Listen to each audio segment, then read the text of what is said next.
Hey, Crime Salad listeners, welcome back to another episode of Crime Salad. I'm Ashley, and with me always is my partner in crime, Ricky. Hey. I didn't know I was going to have a part. Yeah, well, I wanted to introduce you because you're my partner in crime. Well, hello, everyone. Well, before we jump into this awesome case that we've covered, we do have a list of patrons. We have a lot. I think there's 12. All right. So I'll do 6. Okay. And you do 6. So we have Kristen, Jamie, Blake, Fiona, T. Sprinkles, Katrina, Yolanda, Amy. I did more than 6. Jessica, Emily, Michelle, and Tammy. Thank you guys so much for your support. Thank you. Thank you. And these lovely people are getting a brand new car. Ad-free listens. So if you guys have any questions, just message us because we're happy to help. So the case that we're covering this week is known as the Cleveland kidnappings. And I can remember this case whenever it first was blowing up in the media. It's one that has always stuck in my head and one that I've always wanted to cover. And today we are finally covering it.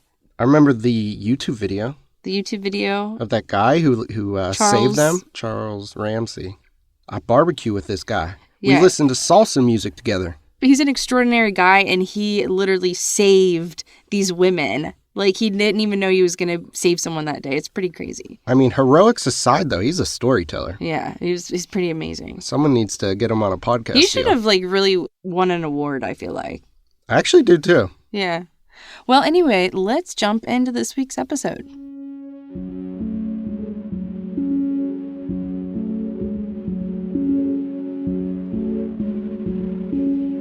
You may have heard of the story of the 3 women who were kidnapped and held against their will under the control of the monster Ariel Castro. It's hard to even imagine what these 3 women actually went through, to live in hell for years, day by day, tied with ropes and chains, to be raped repeatedly, to be tortured and beaten again and again, and to be hidden from the world, and then to be free from all of that years later, having to adapt back to some sort of normalcy after being tortured and broken. I don't think we'll ever really know the whole story.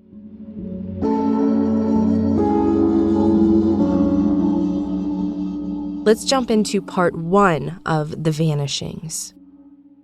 So today, our story starts with a miracle. It begins with 3 women, Michelle Knight, Amanda Berry, and Gina DeJesus, who came back from the dead. On May 6, 2013, Amanda Berry, a woman who had been missing for 10 years and long thought dead since the eve of her 17th, called 911 and announced she had been missing, but now she was free. Help me, I'm Amanda Berry. You need police, fire, or ambulance? I need police. Okay, and what's going on there? I've been kidnapped and I've been missing for 10 years and I'm here, I'm free now. Okay, and what's your address?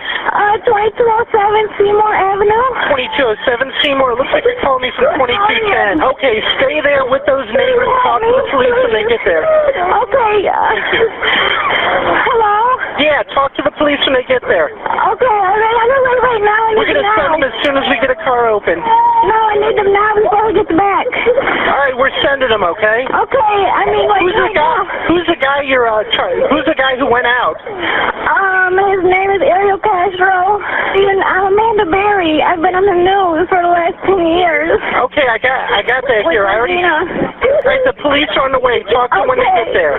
Okay. I told you they're on the way. Talk to them when they get there. Okay. All right. Okay. Again, that's part of the remarkable emergency 911. As Amanda says in that now infamous 911 call, the man keeping her in that home along with 2 other women against their will, living in chains and rope, hiding in darkness for years, was Ariel Castro. Disguised to be a harmless man, Ariel was born and raised his first 12 years of life in Puerto Rico. His mother, Lillian Rodriguez, left him in Puerto Rico when he was just 6 years old, while she came to the United States to make a better life for her 4 sons. This is when Ariel alleges that he was sexually abused by an older male relative. At 12 years old, he was finally reunited with his mother in Pennsylvania, and then they eventually settled in the Cleveland area. Ariel was a talented musician who taught himself to play the bass by ear. He was so talented, he joined several popular Cleveland area salsa bands. He couldn't read music, however, if he heard a song one time, he could instantly play it by ear. As a young man, he took a liking to a young teenager who moved in across the street in the mid-'80s. Her name was Grimilda Figueroa, and she was known as Nilda. After their first date, Nilda moved in with the older Castro at the urging of her family. Soon after their first children were born, Castro bought the now infamous house on Seymour Drive from a friend for $15,000. Right from the start of their relationship came the allegations of violence and physical abuse. Nilda would later testify that from the very first day they began living together, Castro treated his common-law wife like a prisoner, often locking her inside the home, not allowing her to leave or speak with her family. The house on Seymour Drive, where Nilda and later other girls would endure unimaginable suffering, was 1,400 square feet in size. It had 4 bedrooms and 1 bathroom. It also included a 760 square foot finished basement. From day one, the basement was off limits to Castro's growing family, which soon included 4 children. Together, they had 1 son, Ariel Castro Jr., who later changed his name to Anthony, and their 3 daughters, Angie, Emily, and Arlene. By all accounts, Castro wasn't physically abusive to his daughters. However, he was brutal to Nilda and their son. According to witnesses and Nilda's medical records, Castro broke Nilda's nose twice, broke several of her ribs, and 1 of her arms. Of special note is that he cracked her skull twice, once by throwing her down the stairs, and another time by repeatedly kicking her in the head after she just returned home from the hospital from brain surgery. The trauma to her head resulted in blood clots that needed to be surgically removed. Due to the extensive injuries to Nilda's head, she developed an inoperable brain tumor. Doctors told her it was a ticking time bomb and would eventually lead her to death. In 1993, Castro was indicted by a grand jury for domestic violence.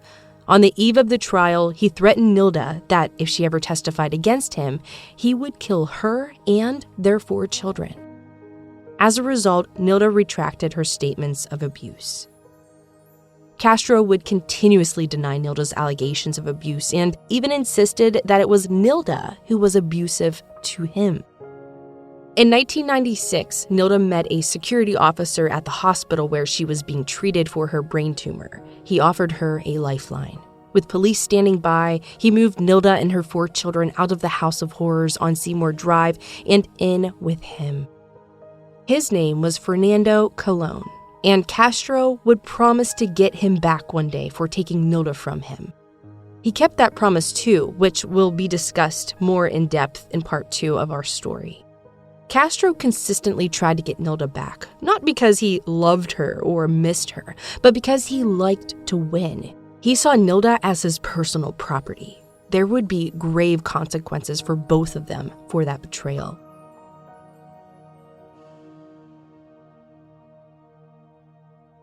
So at this time of all places, Castro was working as a bus driver for the Cleveland Metropolitan School District and played in a local salsa band at night.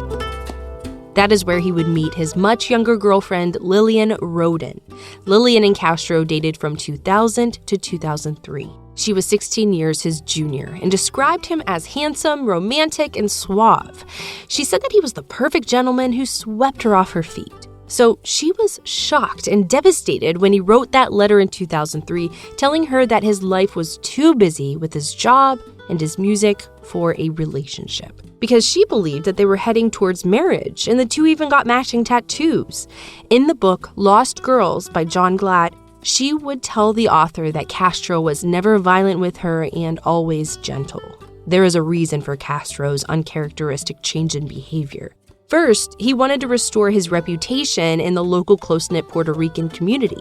In that endeavor, he made grand public gestures of singing romantic songs for Lillian, all the while encouraging her to tell everyone that they had an abusive-free relationship. As we will discuss later, Castro liked to play this long game. Lillian assumed his ex was just a bitter and jealous woman trying to ruin Castro's reputation because he had moved on without her. Of course we know she couldn't have been more wrong. The second reason why Castro was able to treat Lillian so kindly was simple. He had a secret outlet for his need for brutal acts of depravity. Castro was keeping a secret. Actually, he was keeping several secrets.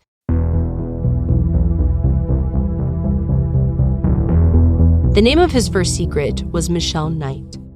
On August 22, 2002, she was just 21 years old and she still looked like a child. At only 4'6" and under 80 pounds, you would never guess she was a grown adult, let alone a mother of a child.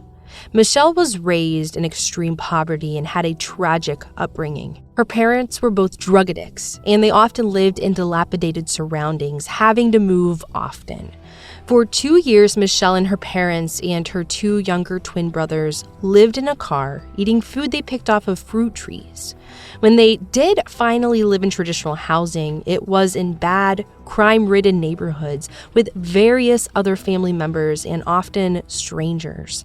At times, there could be up to 15 people living in small apartments and homes. There was never enough food, and often there wasn't hot water or even electricity. Michelle became a de facto mother to her younger brothers and all of the other random children that moved in with their parents and caregivers. Michelle couldn't remember at what age a male relative began sexually molesting her. All she knew is that she would have to let her mind wander to endure the repeated degradation. Each encounter would come with a promise to kill her and her family if she ever told anyone, so she never did. At 15 years old, Michelle needed to escape her tragic conditions. She made a plan, packed a bag, and ran away from home. She could no longer endure the abuse and thought being homeless was the better choice. Not surprisingly, her parents never reported her as missing. To keep warm and dry, she would sleep inside a trash can under a freeway off-ramp. It also kept her from being attacked and allowed her to get some sleep. She discovered if she attended church services at a local church, they would provide free meals. She would also look forward to using their restroom to keep herself clean as best she could. She loved the choir music at the church and later would sing those same songs to herself to find comfort in her darkest days ahead. It was living on the streets where Michelle met a local drug dealer, and he gave her a safe place to live in exchange for selling drugs for him. It would be the first time she felt safe and cared for. In her book entitled Finding Me, she would say it was the first time she felt like she had a family. Unfortunately, that safety was short-lived when her benefactor was arrested. Soon, Michelle was back on the streets and back living in that trash can, and that's when a family friend spotted her and told her father. Her father came looking for her and dragged her back home. Almost immediately, the male relative began abusing her again. To endure the abuse, she would sing the church hymns she learned while being homeless. It wouldn't be long before a boy at school began giving Michelle some much-needed and positive attention. A few months later, she found out she was pregnant with her son. She would later name him Joey. Shortly after Joey's birth, Michelle's parents broke up. Michelle's mother, Barbara Knight, began living with another man. For a while, Michelle described those days as chaos-free. It was definitely quieter without all of the fighting. Unfortunately, her mother's new boyfriend wasn't much better than her father. One day, Michelle came home from work and found her son with her mother's boyfriend.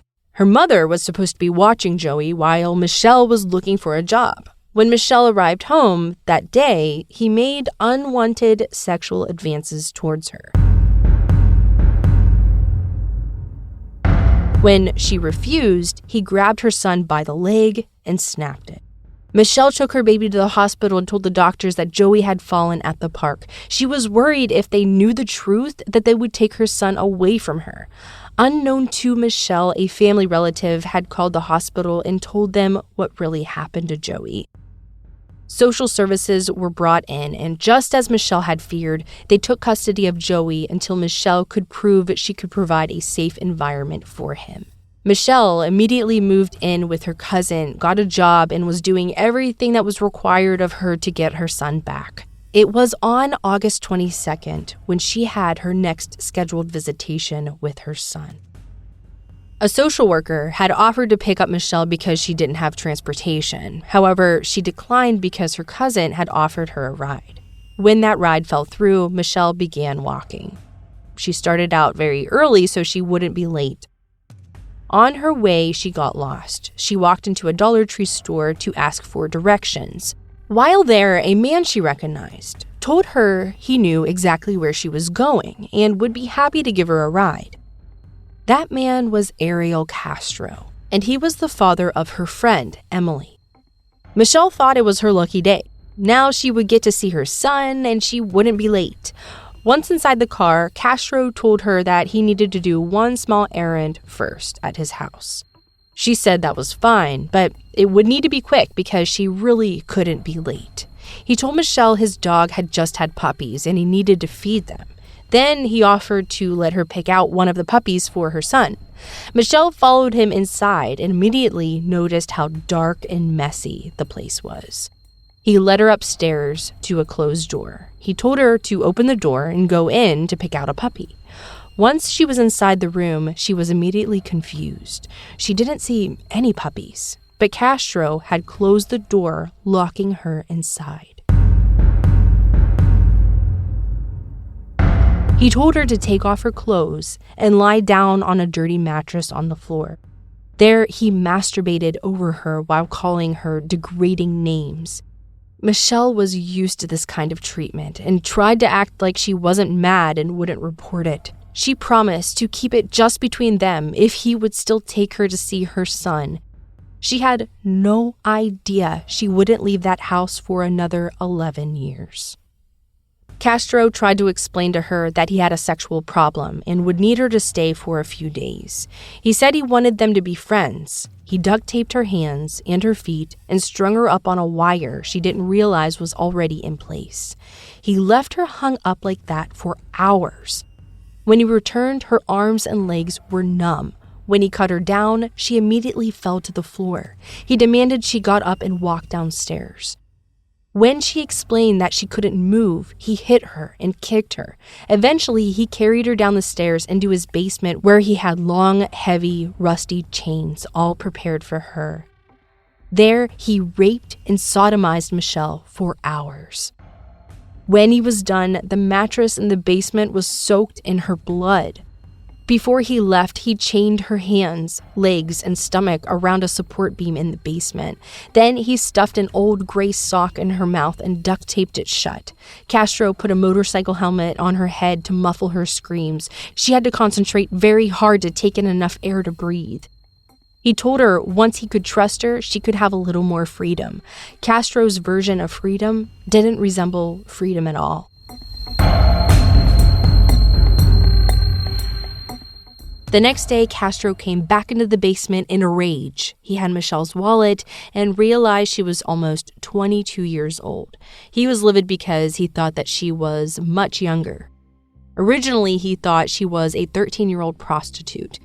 It was then that he told her that he would need to keep her for a few months rather than a few days to help with his sexual problem. He promised that she would be home by Christmas. Michelle was devastated. She knew by Christmas she would have permanently lost custody of her son. Michelle soon learned that Castro never kept any of his promises. Eventually, he told Michelle that he could keep her as long as he wanted because no one missed her and no one was looking for her, which was close but not entirely true. After a few days, Michelle's mother and cousin did report her missing. For 15 months, she would remain on the National Missing Person list. Because she was an adult at the time of her disappearance, her case didn't get any press. She also didn't have anyone trying to get her name into the press. At this time, Michelle's mother said that she was slow, was easily confused, and would often get lost. She also believed that Michelle may have taken off out of anger over losing her son. Later, it would be learned that either due to miscommunication or clerical error, Michelle was removed from the missing person database. Castro loved to torture her with the fact that no one loved her enough to look for her. Later, when he would add other captives, he loved telling Michelle that no one wanted her back and no one missed her. For a while, Castro balanced his secret life with his secret captives and a normal relationship with his girlfriend, Lillian. Michelle was eventually moved to an upstairs room where she remained constantly chained up and only had a bucket for a makeshift bathroom. Sometimes Castro would invite people over to the house and would play extremely loud music upstairs. Michelle knew if she weren't perfectly quiet, he would later beat and torture her. She did her best to stay as quiet as she could, attached to thick and heavy chains. Castro had also boarded up all of the windows in the house. For ventilation, he cut holes into the bottom of her locked door and holes between the rooms at the floorboards. He also had another purpose for this makeshift ventilation. Just 9 months after abducting Michelle, Castro would add a captive to his private harem.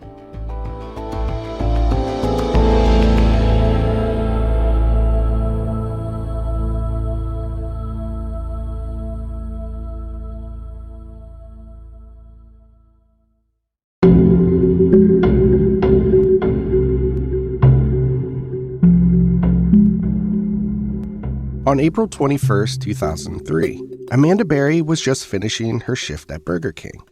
She was just 16 years old, and the next day was her 17th birthday. She was excited to celebrate with her family and friends. Usually her mother, sister, or brother-in-law would pick her up from work. In fact, her brother-in-law was the manager. But that day, she didn't have a ride. She was at a payphone talking to her sister when someone she knew offered to take her home.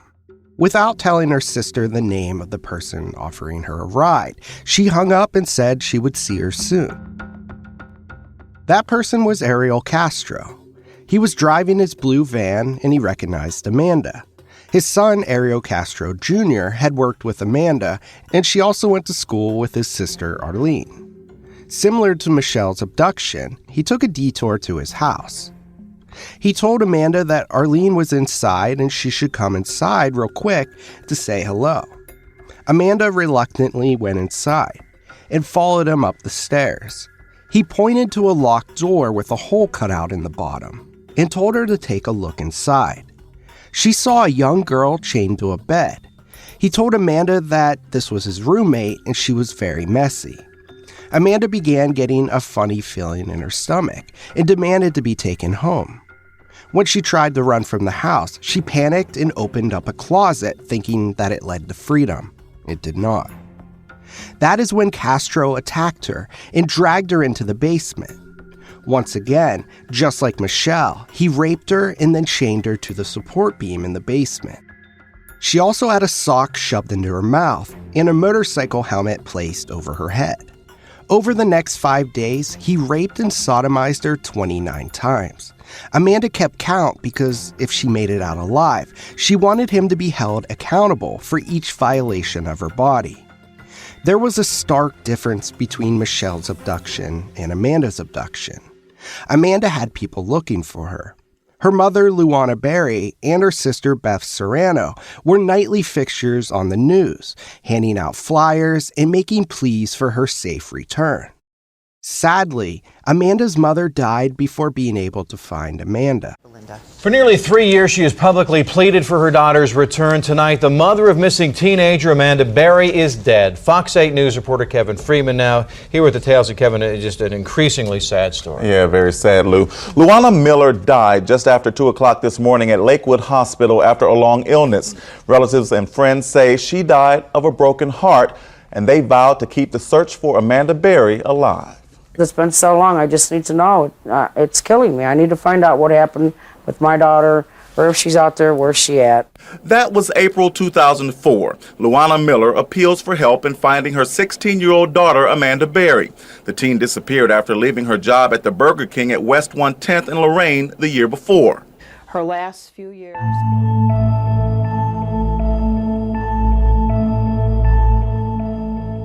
Castro took perverse pleasure by allowing Amanda to watch her family on TV, distraught and panicked over her disappearance. He thought it was hilarious. They had no idea how close she was. Michelle had a small TV in her room, and she too saw the pleas from Amanda's family. She also heard the screams and cries from down in the basement. She immediately accused him of taking Amanda, which he denied for months. He loved playing psychological games and pitting the two girls against each other. He had convinced Amanda that Michelle was there willingly, playing some type of slave and master game. Amanda was sickened by the thought and instantly disliked Michelle. He also forbade them from speaking to each other, and they weren't allowed to tell each other their names. He especially forbade them from talking about him. He would often try to trick them by leaving them together, and then beating and questioning them until they admitted to speaking to each other. Amanda admitted that Michelle had recognized her and used her name. This made Michelle realize that she couldn't trust Amanda. A week after Amanda's abduction, he did something exceptionally cruel. He used Amanda's phone to call her mother. He told Luana Berry that her daughter was alive and was now his wife and would never be returning home. This caused the FBI to set up a phone tap on Luana's phone. For weeks, they waited for Castro to call back, but he never did.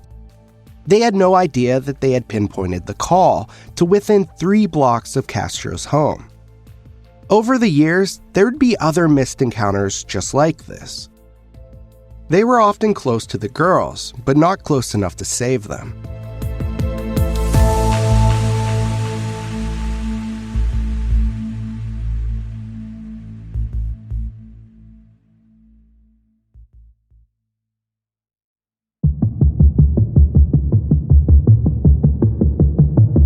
There was no end to Castro's depravity. Having 2 captives wasn't enough to satiate his sick desires. He had his eye on the daughter of one of his high school friends. She was also his daughter Arlene's best friend. She was a 14-year-old middle school girl by the name of Gina DeJesus. He had been planning to take her for months, stalking and watching and waiting for the right opportunity. That day presented itself on April 2nd, 2004. Gina invited her friend Arlene to come home with her that day. They used the payphone at Wilbur Wright Middle School to call Arlene Castro's mom. When they asked, Arlene's mom said no, so the girls took off, walking in opposite directions. Neither girl knew that they were being watched by Ariel Castro. Just as Arlene was out of sight, Castro drove up to Gina and asked her if she knew where his daughter was, pretending he was picking her up from school.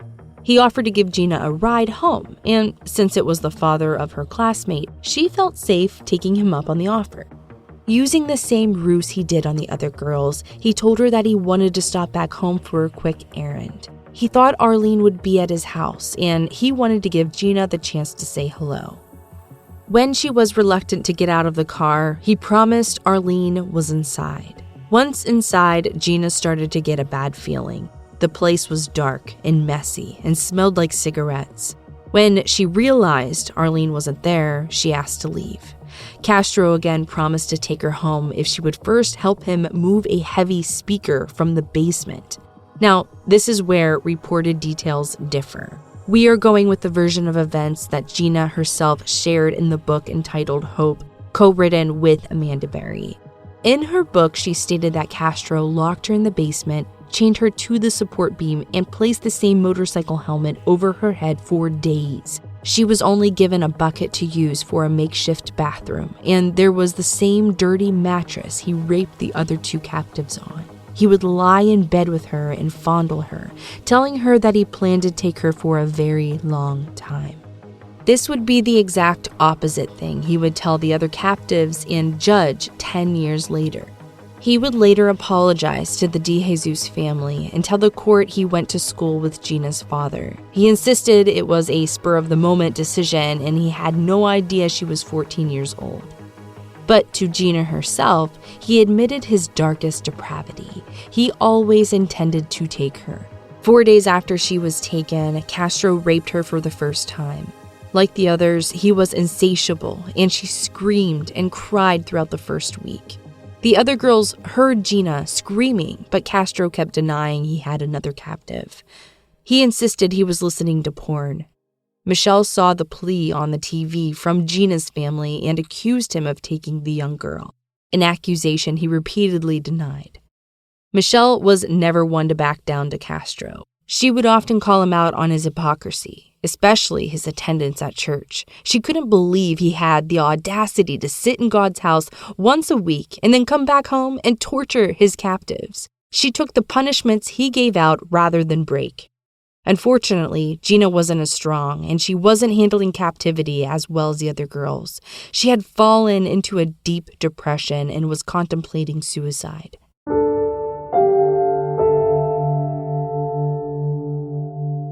As a remedy, he thought if she had a friend, she would begin to accept her plight. He brought her up to Michelle's room and chained the two girls together.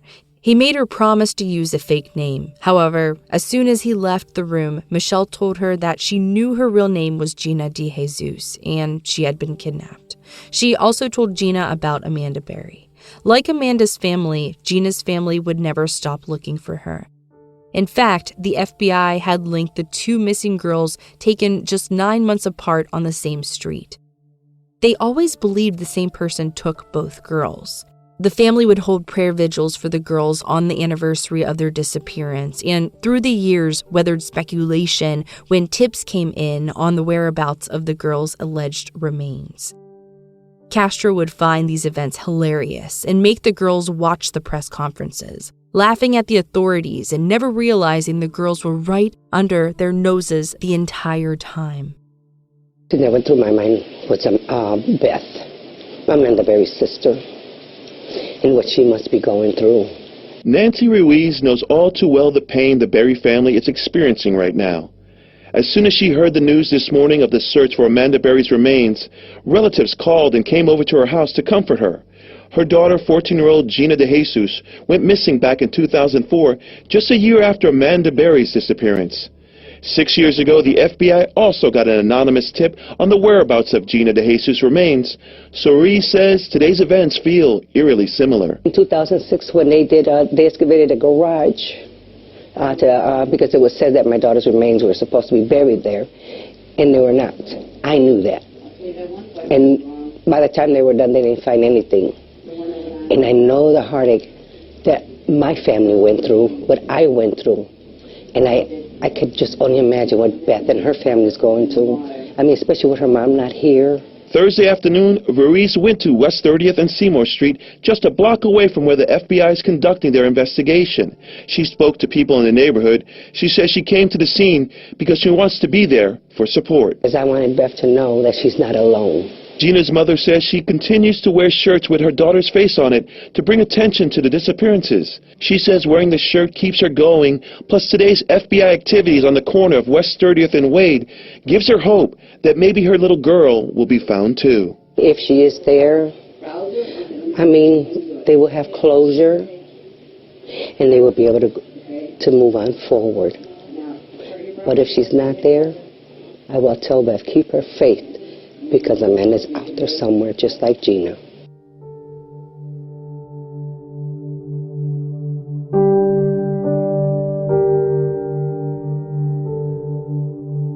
Gina's mother never gave up hope looking for the girls. It was the solidarity of the two families that got both girls featured on America's Most Wanted in 2004.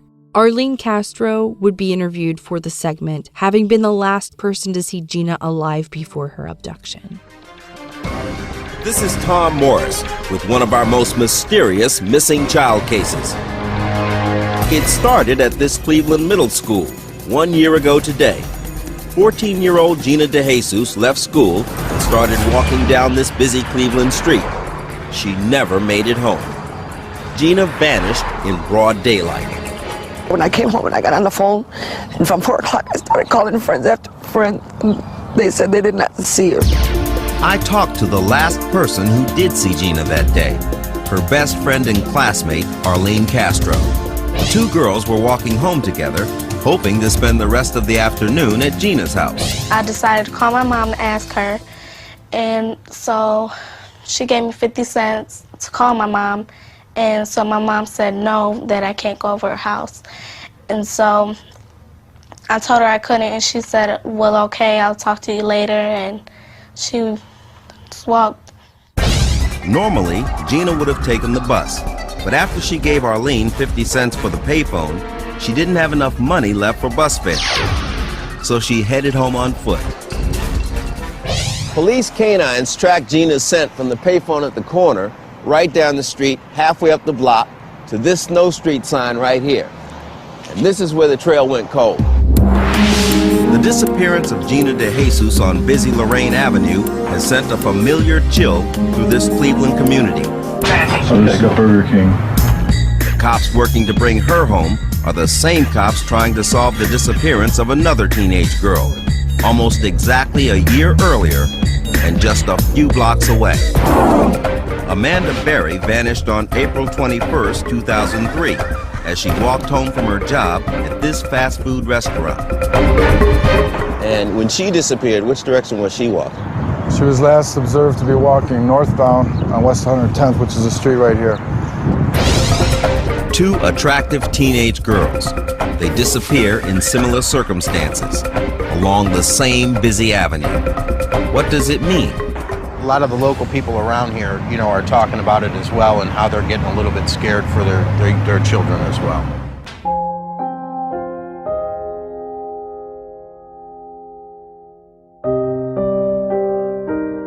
After Gina was taken, Castro was worried he was caught on surveillance camera. Coupled with his daughter, Arlene, being interviewed by the FBI, he believed it was just a matter of time before he was caught. While waiting for authorities to find him, he planned his ending. He wanted to die in a dramatic shootout, only they never came. So he waited with the suicide note he had written defending himself and a loaded gun he would sometimes use to play Russian roulette with the girls. That note would be found 9 years later. In the note, he explained to the police that he had a sickness and was a sexual predator and needed help due to childhood abuse. He explained he needed them there to prevent him from hurting more people and explained they were all one big happy family. But for the chains and locked doors, he also asked the police to divide up his life savings between the three girls as he felt they earned it during their time in captivity. In fact, throughout their captivity, he would pay the girls for what he considered their services after he raped and assaulted them. Then he would allow them to use that money to purchase things from him such as cigarettes, notebooks, and pens. All three women would keep journals during their captivity, documenting the things that they endured, the way that they survived, and how they persevered until that day they unexpectedly gained freedom. A day that began like every other day in captivity. That is where we are going to end this episode. We will conclude our story of the Vanishings in part 2, where we will discuss life in captivity for the women, the birth of Amanda Berry's daughter, the horrific infanticide committed against Michelle Knight, and life after their escape. We will also cover the sentencing hearing for Ariel Castro, where, spoiler alert, his feelings are hurt when he is called a monster, and his statement to the victims makes the judge very angry. We will also discuss Ariel Castro's psychological report in prison and his inevitable cowardly end. As always, thank you for listening to this episode of Crime Salad. Plan on joining us next week on the same day at the same time.